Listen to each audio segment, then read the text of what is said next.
Hello, listeners. Thank you so much for logging into this webinar. We are so excited to share updates with you about Bright Stars. We so appreciate all the work that you've been doing over the past 2 years, supporting children and families, and we want to give a big thank you. My name is Allison Panzarella, and I'm the coordinator of program quality at Rhode Island AUIC and Bright Stars. And hello, everyone. I am Stephanie Ferreira. I am the manager of program assessment at Bright Stars. So we wanted to spend this hopefully short webinar just talking to you a little bit about what we've been up to. So we're going to go all the way back to 2020, right at that really uncertain time at the beginning of the pandemic.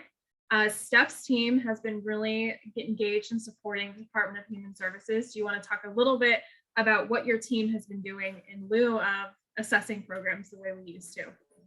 Sure. So hard to think that it was already 2 years ago, but here we are. Looking back at the beginning of the pandemic, our capacity as assessors obviously was very limited, as we weren't allowed into programs once they were back in operation. And we really were just looking to support programs, how they could get PPE and how they could stay safe during these times that we didn't really know how long this is going to be lasting. So assessment helped DHS with their licensing monitoring visits. So assessors visited programs to check to make sure that the COVID-19 emergency regulations were being followed by programs. We helped DHS review reopening applications for when childcare was allowed to reopen in June of 2020. And then some behind the scenes work. We helped distribute PPE directly from the Rhode Island AUIC office. We did like a parking lot grab and go type situation. We delivered thermometers and face masks and cleaning materials to programs as it was requested. We also were tasked with helping families find childcare during the emergency time when there wasn't much childcare available because there was limited openings. So really just behind the scenes kind of helping programs try to get back on their feet as best as we could with the limited resources, and trying to help them figure out the best way to kind of navigate this pandemic and all of the things that they had to do in addition to all the things that they are already responsible for. Yeah, quality improvement has been looking very different. In addition to kind of all that work we've been doing to supporting DHS, your Bright Stars Navigator has been continuously engaged with partners supporting you. And we were also there to kind of help providers access grant funds when they came through CURSA and now ARPA. So at least we've been able to maintain these relationships with you providers and support you in any way we can. We've really, just been helping in any way that we hear the system needs help right now. But with that, and kind of along the way, most of the time, Stephanie and I, along with the rest of our team, have been trying to plan a way to re-engage in the quality improvement process in a way that's meaningful, and also not, causing undue burden. I think that one thing we can all collectively exhale and feel a sigh of relief about is that the way that we were, coming for high stakes observations and conducting program assessment is going to look really different for a long time, just like childcare is going to look really different for a long time. So we really want to meet you where you are and be of assistance and not so much just there to assess, right?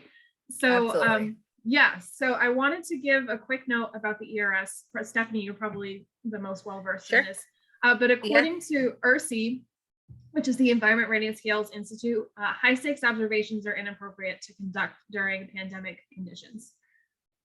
So can you tell our listeners a little bit about that statement and kind of how we have adapted since then? Sure. So I feel like I could have a complete webinar about this. It's been really at the forefront of my work moving forward. Once we realized we were kind of going to be in this situation for longer than we thought. So as we know, quality is always something that's at the forefront of all of our minds and how we can serve the children in our community and their families. And ERSI originally put out this statement because we knew that, at the beginning of the pandemic, it would not be fair to programs to conduct high stakes observations when we were now asking them to, clean things more frequently, wash hands more frequently than we already were, smaller group sizes, more asking for a higher ratio with less staff available. So there was lots of other things going on. One of the important parts about the statement was, this is just a little snippet about it, but they also talked about the importance of still observing in classrooms, because we all need to figure out collectively like how we can move forward in our current state while still giving quality care to children. So assessment developed a virtual process that we adapted in early of 2021, kind of like a camera set up in a classroom, microphone on a teacher, and then we would watch remotely, typically from our mobile office, otherwise known as my mom minivan. So we would just watch from outside in the car. That way, if we had any technical issues or anything, we could run back inside. I never thought I would know so much about lavalier microphones and Zoom links in my life, but here we are. So it really gave us a great look into what was happening in classrooms, and, along with Allison's team, figuring out how we could better support programs moving forward. We always kind of talk about like life before the pandemic, life during the pandemic, and we were like, oh, well, life after the pandemic. And I think right now we're still just kind of in that phase of like learning how to cope with the situation at hand right now. Mhm. So as an assessor and as like the manager of the team of assessors, I think it was really great to see some of the amazing work and creative ways that programs came up with to still meet the needs of children in a developmentally appropriate and safe way, which was, obviously our biggest concern was keeping children healthy and safe. So we're really excited about, the new projects coming up that will be able to help us navigate quality during the pandemic. Yeah, and I'm gonna give you credit where you didn't give yourself credit. Rhode Island was really the first state to innovate and pilot this like virtual assessment. And Steph was on a national panel kind of talking about the process that we developed. So if you received one of these virtual assessments, cool for all of Yeah. us, because it was Yeah, it's pretty like, exciting. yeah, I mean, it's literally the definition of like building the plane while you fly it. So like shout out to all of you for like bearing with us. But you were part of innovation, and a lot of other states are kind of watching what we're doing and trying to adapt the same way we are. So yeah, good things still happening. Great. This next bit we wanted to talk about was for 1- and 2-star programs who have probably engaged with us a little bit. We have modified our processes of program assessment for these programs, and we honestly like how it's going, and I think we're going to keep it this way, at least for a while. So the first one we kind of created along the way was a new 1-star renewal process. So we were really trying to obviously mitigate all the health risks that we're dealing with right now, and decided that we could really gather all the information that we needed for our programs to be rated 1-star over the phone. So that is what program assessment has been doing, right, Steph? Yes, we have been doing lots of 1-star renewals over the phone, really trying to reduce the burden on programs having to submit additional paperwork. We've really partnered with DHS licensing to get important information to us regarding that too. So it's been great. Just being able to call programs and ask if they wanted to renew, and kind of just pushing it through on our end. I think in 2021, we renewed about 181 programs with this new method. So really exciting. Yeah. Shout out to you and all of the programs that are still engaging in quality improvement throughout the pandemic. I mean, we know all the additional strain that has been put on all of you. So to kind of see this participation still has been really impressive. The other modification that we've made, and honestly have been really loving, so we're adopting it, is creating fillable PDF applications instead of handling paperwork back and forth. You were often paying to mail your application, or your navigator was kind of involved in person with the submission. So again, in a way to kind of mitigate the spread, make things easier, we made a fillable PDF that can be submitted electronically. And this really reduces some paperwork burden as well, because we changed some requirements to kind of question and answer. So mostly dealing with family communication, right? Because obviously Yeah. you're not engaging with that in the same way. So if you're interested in renewing at 2 stars, your Bright Stars Navigator can get you access to that application as well. Did I miss anything on your 2-star project, Stephanie? No, that's it. We're just really encouraging programs to use that fillable PDF and submitting it that way. And like we said, if you have any questions about the format or what we're asking, definitely reach out to your Bright Stars Navigator. They're there to support you through the process for sure. Yes, and you'll notice that these new modifications stop at 3, 4, and 5 stars. And if you're even remotely familiar with our standards, you'll know that beginning at 3 stars is when we start arriving at your program and conducting environment rating scale or ERS observations. So we had to hunker down during the pandemic and really think creatively about what we could do. So this next bit of our presentation is really how we're going to re-engage with those programs who either already have a 3, 4, and 5-star rating or have a goal of reaching 3, 4, and 5 stars. Obviously, now that we've returned to paying CCAP rates based on a rating, we totally recognize that a lot of you will want to pursue this. So this is kind of our step 1 to engaging in that process. And this is true for 1 and 2-star programs as well. We will kind of be re-engaging with quality improvement in a different way. So obviously, and this should be everybody's objective if you're not already there, is to meet basic licensing requirements. So this is kind of related to your CURSA grant spending, your ARPA grant spending. There is an influx of cash kind of coming into your programs. And as Bright Stars, we're just hoping to kind of influence your spending in a way that is going to yield additional funds for your program. So we'd love to see that. So first, very obviously, meet basic licensing requirements. And this can mean a lot of things. Totally recognizing that we're all navigating a bit of a workforce crisis. So kind of really staffing your program and making sure that you're meeting those requirements is definitely your first priority. Second, we're hoping that you all dust off your quality improvement plan or QIP. Your Bright Stars Navigator is going to reach out, and this is going to be the first document that you dust off and kind of rework to adapt to the COVID-19 reality that we're all navigating. So your step 2 is to set those goals and achieve them. That is really how we can thinking through how we can strategically spend our funds. And then third is increasing in Bright Stars, which will kind of meet that objective of increasing the CCAP income coming to your program. So when thinking about grant funds, this is really the 1, 2, 3 kind of steps that we're hoping that we can kind of frame this in. And Bright Stars is going to look a little different in that this is going to be our approach to working with you. We can put to rest like the 3-year renewal dates and all of that. This is really gradually building back to a place where your program is stabilized and on the path towards high quality. Okay. So how the heck are we going to do that? And how the heck are we going to support you through that process? We're very excited to drum roll. Exactly. We're very excited to pilot a new CQI, which stands for Continuous Quality Improvement Coaching Framework.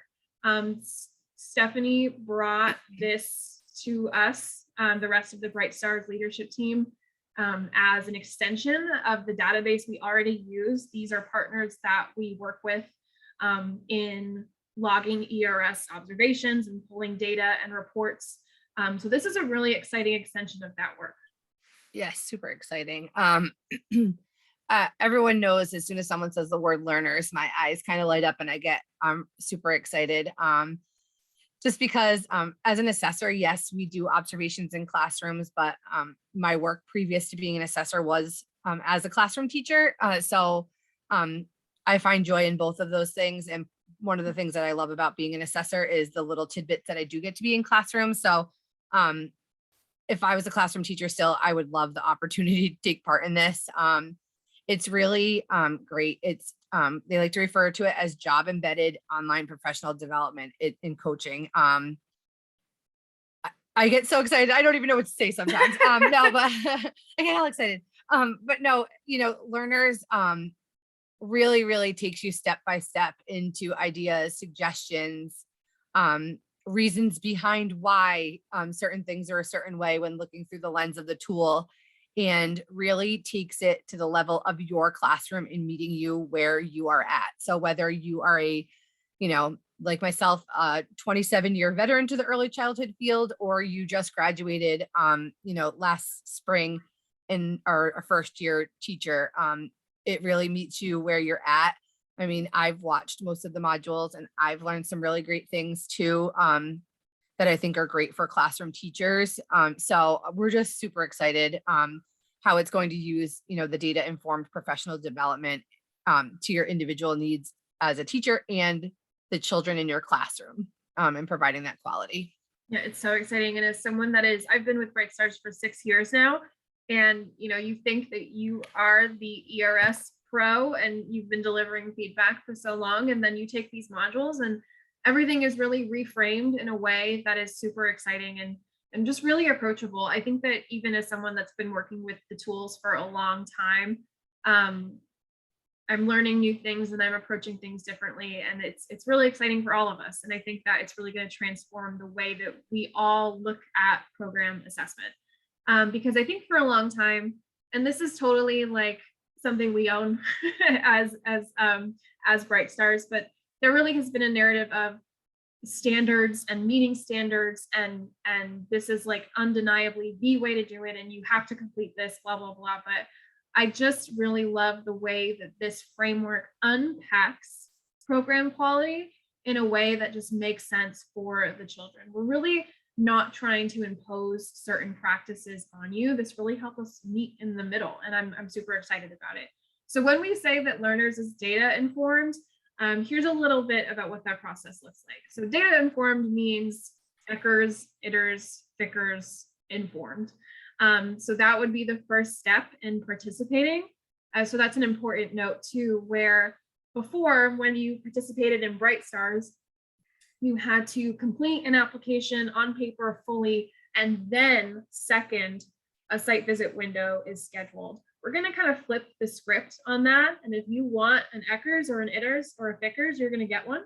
And we're still going to be following that guidance that where these assessments are not high stakes. This is what we're going to call a pre-assessment. And when we talk about data informed PD, your Eckers score, ITERS score, Vickers score, what have you, is going to help choose your PD menu, if you will. This Plan, Do, Study, Act is a really great framework for it. And I'll have Steph, since she is the LearnERS pro, kind of debrief what that will look like when you're a LearnERS participant. Sure. So Allison kind of already talked about that plan piece, right? It's telling you to look at data to guide decisions. And you might be wondering, like, where am I going to get that data? Or how are you going to know what I need to do in my classroom? So that pre-assessment, the Eckers, the ITERS, the Vickers at this time, that's what they have to offer. We will be doing pre-assessments and kind of deciding together where we kind of land and where our most important areas of improvement lie within the classroom. And like Allison was saying, LearnERS really breaks it down into giving you the reasons why certain things are a certain way, or having you reflect on certain practices and saying, looking at something in a different light almost. And then the next part of it is the do part, where you're going to gather new information on possible changes. So the way that you would be doing those things is by taking the modules within the LearnERS framework. Short story, it's online modules that you take. Your coach decides as a group where you're going to start. You take each module, you have a journal that goes along with it. And as you're going along and taking these modules, you get to log notes, things that you learned, things that you want to try in your classroom. It helps you reflect on materials that you might be missing or materials that you would find interesting. So it kind of gathers it all into one place for you to reflect on.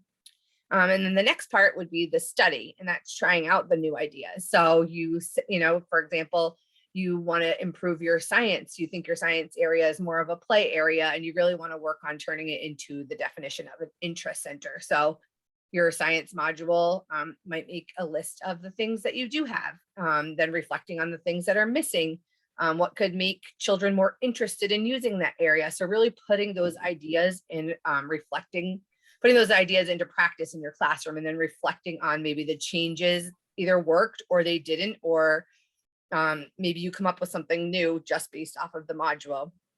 And then the act part is deciding if you need to keep on working on reflecting on your science area, like you're happy with where it is, and then moving on to the next step in improving your quality. So like we said, it's really job embedded. It isn't just sitting at a computer and kind of clicking through, someone's voice, kind of, repeating information over and over again. There's interactive pieces, suggestions for songs, suggestions for activities, key points. So it really is fun, a fun way to get professional development, as well as some practices that you could really implement in your classroom, which is really great. Yeah, we think it's fun. I think that another piece of this is that you are not going to be conducting all these steps alone in a silo. We will be creating learning communities where, whether it's multiple teachers from your center or you're a group of providers working, family childcare providers working together, or a couple of small centers kind of going through this whole plan together. Your coach, or we say coach, we also mean Bright Stars Navigator, is really going to be with you every step of the way. You're not just completing these modules and sitting with them. There are also journaling prompts and coaching meetings. So you'll have these monthly check-ins to kind of discuss your progress along the way. And we'll also be available for, on-site visits to look at these centers and these play areas to kind of help you make these decisions. And we'll really be utilizing communities of practice to kind of carry the entire group through the PD series. It's all really exciting. I think that what's even more exciting, this is already so much fun information, is these list of participation benefits that we are really, really happy to be offering along with your participation. So the first one, like I said, is intensive coaching on the ERS that's going to inform your quality improvement. Your Bright Stars Navigator is going to have access to your report as well. They'll review it and kind of really make some informed decisions about how they can help you improve. Think about a feedback visit and then multiply it by 10, and just really kind of, we're not just going to have the single meeting where we do Q&As and you kind of like move on and try and implement the changes on your own. This will really be a continuation for the entire participation year of just kind of having these monthly check-ins. Second, it's going to be approved professional development that we're offering, and all of the modules will be able to count towards your licensing hours. So really, for the teachers that are participating, most of the PD that you're going to need to take, we're probably going to give you access to it. Probably my favorite benefit, something that is really important to me, is that teachers will be compensated for their time. There is, a lot of PD that teachers take on their own time, after hours, etc. So we took the average amount of time according to LearnERS that the modules take, and we'll be paying you for that time. We are firm believers that you are professionals, and engaging in PD is part of your profession. So we're really happy to compensate you for that, and really make sure that the hours that you're committing to it are recognized. And yeah, we're going to pay you. The last one is probably Steph's favorite thing in the world. Before, you might remember, we gave you a lot of feedback on materials, and then we kind of said, okay, let us know if we can help with anything. And really, the thing that you needed help with was the resources to purchase those materials. You guys, we're just going to buy them, okay? If we go in and we see that you're missing some math materials, we're going to be like, okay, here's the menu of approved materials. Which ones do you want? And we're going to pay for it. So that is so fun. Steph has been dreaming of Bright Stars store. It's going to be a virtual store, sorry to say, online shopping only over email. Yes. But we are really going to, make some menus of approved materials that are going to really kind of cut the middleman out, and you don't have to go searching in on the internet to see what we mean by, you know, I don't know, give me an example, Steph. Like measuring or parts of a fraction in the Eckers. Yeah, That's like one area, but you don't we will really have provide it. to, yeah, you Yeah. don't really have to sit there and figure out what the heck that means in your report. We're going to be like, it's these, do you want them? And you're going to say, yeah. And then there's going to be a follow-up PD about how to use them. And we're really, really excited about these benefits because from where we're sitting, this is what you deserve, and this is what quality improvement should look like. We now have the resources to make this happen for the participants, and we're really thrilled about it. So I know on the front at the top of this webinar, it was like, oh, like cool, they're going to give us more PD. No, this is going to be really a partnership for both of us. And at the end of the day, we're trying to act. It's more than that. It's more. Yeah, I think yeah. too, it's more. I think too, one of the things when we like look at all the benefits on the screen, kind of going back to that, the classroom teachers and just like everything that they've been giving, and program administrators, being able to compensate teachers for their time just seems like almost like I never thought we'd ever get to this point in time, but here we are, and I'm so happy. And I hope programs take this opportunity to participate in the LearnERS, because it's great. Yeah. Right. There's PD that's not free. This is quite literally the opposite. We would pay you to take it. So we're really excited about that. And it's not just, dropping materials at your door and walking away. Like you're going to be in these coaching meetings where you're really going to learn how to use them intentionally and kind of give feedback on how the kids are doing. And we're really kind of here to help you. We'll be partners along the way. We are both actualizing the same vision. It's Rhode Island AEYC's vision, and I like to hope that it's yours too, that all young children are thriving and learning in a society dedicated to them reaching their full potential. And we really love to see your programs kind of help us along that in that journey. So we're really, really excited about it. I hope that sparked your interest, because now we're going to talk about eligibility. The eligibility is pretty vague. Not vague, more like many people will qualify. So the first, obviously, is that you need to kind of lift yourself up and meet licensing regulations in full. It's really important that a program that participates in really intensive professional development and coaching is stabilized.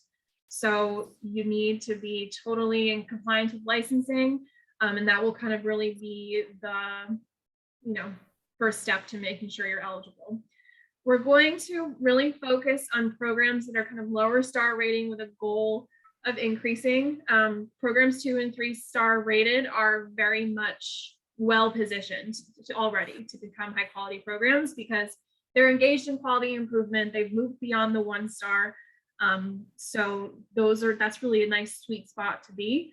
We do want to give this option to 1 star programs, but with that comes a commitment to at least attempting a 3-star rating.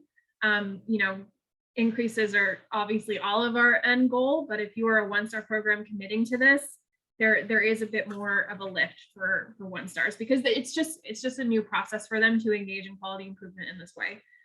Lastly, we will consider 4 and 5-star programs if they demonstrate an inability to maintain that quality rating. There was a time where we said, 4 and 5-star programs are well equipped and they've demonstrated quality. I don't know if this is the right thing for them. But at the same time, we also recognize that with the workforce crisis, in a lot of instances, there's a lot of turnover in our higher rated programs, and they may not be able to reach the same level of quality that they had before the pandemic. If you find yourself in that situation, I don't want you to feel like you have to avoid us because you're not going to be able to prove to us that you're high quality. That's really not what this is about. If you can demonstrate that you're going to struggle to meet that again, we'd like to put you through this program. Did I miss anything there, Steph?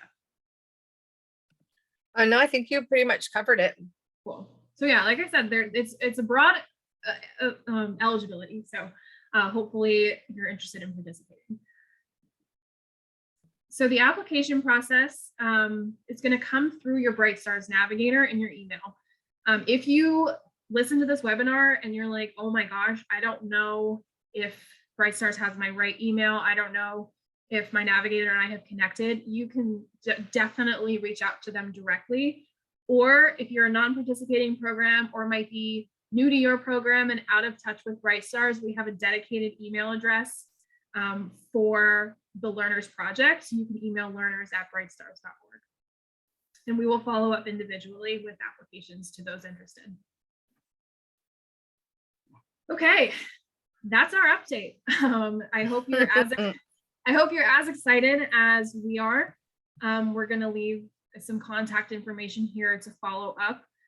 Obviously, you can reach out to Stephanie or I anytime. Our email addresses are there. That is our general office number. Obviously, we're kind of in and out of work from home status given the pandemic. If you leave a voicemail at that main office number, we will return the call within 24 hours. Lastly, I am a big fan of Calendly, and I have a Calendly room. So if you wanted to talk through this instead of, kind of just typing out an email, you can connect with my BrightStars Calendly and find a time that works for you to further discuss, and we'll loop in your navigator. Anything else to round out, Steph? No, I hope, take the opportunity to ask more questions if you're unsure. There's a lot of moving pieces to this, but I'm really confident that it will be supportive to classrooms, to teachers, to programs. We have a lot of great people working on this project, and I just think it's going to be great for, building back that quality in classrooms and supporting programs in their quality improvement journey. Yes, and we really want to be your partner in that work. So we're excited with the possibility of working with you. If this is not for you and you still have questions about BrightStars, still use these points of contact, and we'll definitely provide further clarification. But I feel like this always needs to be said. You can disregard your renewal date. We are working through program participation in a way that's going to make sense to us in like an organization, like organizing kind of way. But yes, you can reach out anytime. Practice observations are still a thing, COVID permitting, depending on kind of the spread. But there are multiple ways that you can engage with us, just this being probably the most exciting one. So thanks so much for listening, and we hope Thank you, everyone. We hope to hear back from you soon.